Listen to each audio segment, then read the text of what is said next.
So your body is building something right now while you sit here and watch this, right? While you sleep tonight, while you train tomorrow, right? Your body is constantly laying down new tissue, new material, new structure.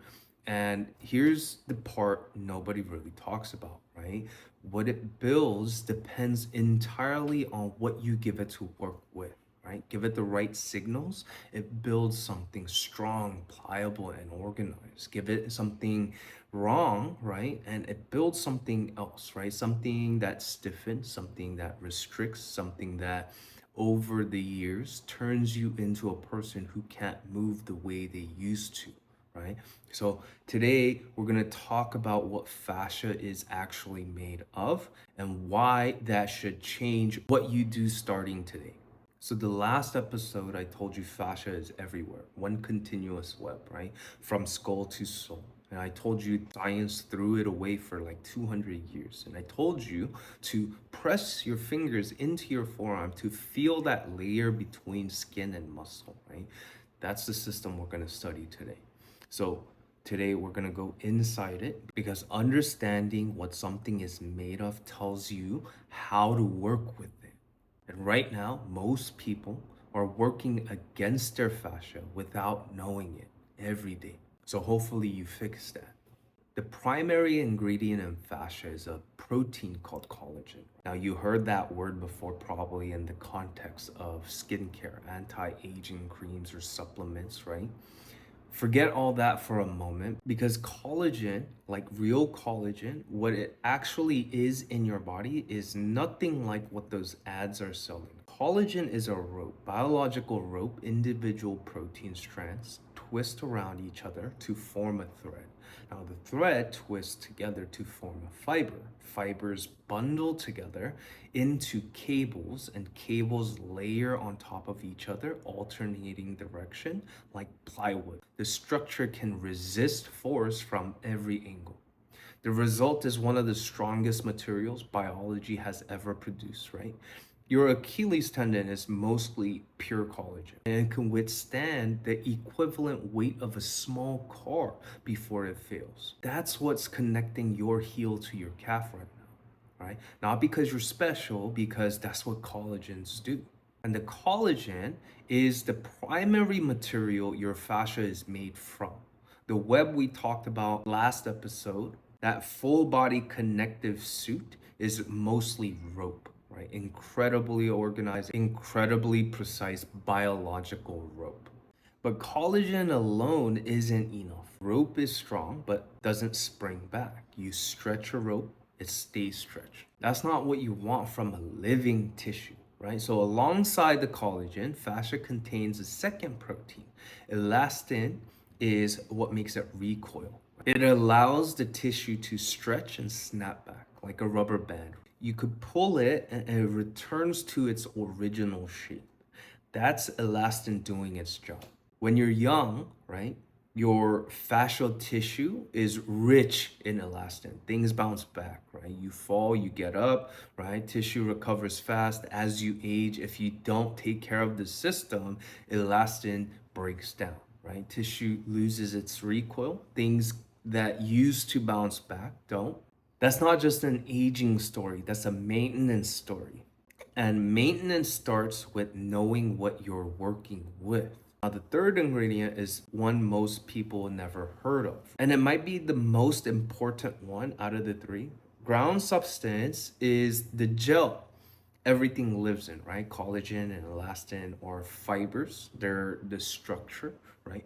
Ground substance is what fills the space between the fibers, and it's mostly water. But it's not just water, right? It's water held inside a complex molecular mesh that gives it thickness, right? Think about the difference between water and wet sand, right? Both are wet, but wet sand holds the shape, it has a body, it resists, right? That's closer to what ground substance is. It's a structured biological gel that holds fibers of fascia in place, lubricates them so they can slide across each other, and feeds the cells living inside the tissue, right? So here's where this gets urgent. Ground substance needs water to maintain its gel consistency. When you're dehydrated, when you stop moving, when you sit in the same position for hours, the gel starts to dry out. And the layers of the fascia that are supposed to slide across each other starts to stick. That sticking is called adhesion. And adhesions are where pain begins, not from damage, not from injury, it's just from gel drying out. So most chronic tightness in your body, the tension in your shoulders you carry every day, that stiffness in your hips when you stand up is partially dehydrated fascia, tissue that has lost its slide. So the fix is not that complicated, right? You move and hydrate. We'll get to the specifics, but there's one more ingredient. So living inside the matrix, embedded in the gel, threaded between the fibers, are cells called fibroblasts. Fiber, blast builder, right? These are construction workers of your connective tissue. They produce collagen. They maintain the gel. They repair damage. But here's what makes them different from any passive structural material. They listen, right? Fibroblasts are mechanosensitive, right? Which means they respond to mechanical force. They feel what's happening in the tissue around them. They move, they feel, they stretch the tissue, they feel it. You compress it, they feel it. And they respond by changing what they produce. When you move consistently, when you load the tissue intelligently, fibroblasts lay down organized parallel collagen fibers, strong, pliable, and functional. When you stop moving, when you sit still, right? When you train the same patterns over and over again, when scar tissue forms and goes untreated, fibroblasts lay down disorganized collagen, random, cross-linked, and stiff. Now, your body is not doing that to punish you. It's doing that because that's the only instruction it received. No movement signal, build armor. Movement signal, build architecture. You are literally telling your cells what to build every day with how you move or you don't move. So to put this together, fascia is a rope, collagen, what gives its tensile strength, right? Fascia is spring, elastin, that gives its recoil. Fascia is also gel, ground substance that gives lubrication and hydration.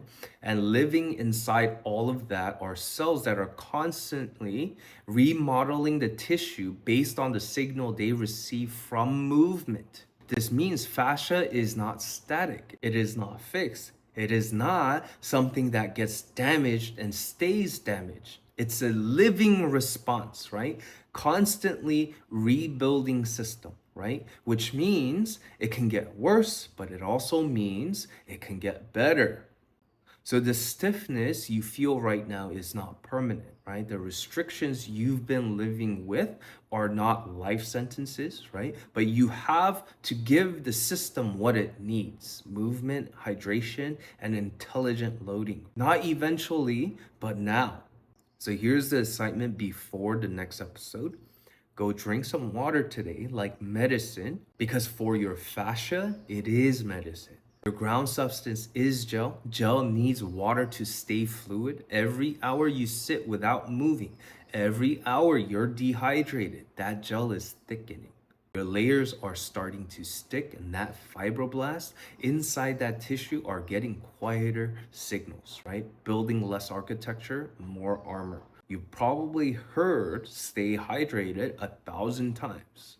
And now you know why at a cellular level it actually matters. So episode 3, we're going to go into the nervous system. Fascia has more nerve endings than your muscles, which means it's not just structure, it's sensation. It is your body's early warning system. And when it gets tight, restricted, or stuck, that warning system goes haywire in your nervous system. That's where chronic pain actually comes from. So it's not from weakness, not from damage, from a signal problem. So I'll see you there.